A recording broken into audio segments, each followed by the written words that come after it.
Hi guys, this is just a quick video on how to adjust the clock on the Rebel 1100. To start, we're going to press the mode and the arrow down button at the same time. You'll see it flashing on the dashboard.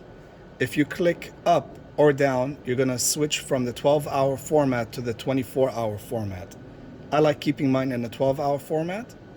And to switch to the actual clock so that we can adjust it, we're going to select the mode button one time, and that'll take us up to the hour, and we are ready to make adjustments. So if you want to go up with the up arrow, so let's say it is 10:22 right now, 9, 10. To jump to the minutes, click on the mode once again, and let's say it's 10:30. So we're gonna click until we reach 10:30, and once we are done, we're gonna click the bottom arrow and the mode button at the same time, and that sets the clock.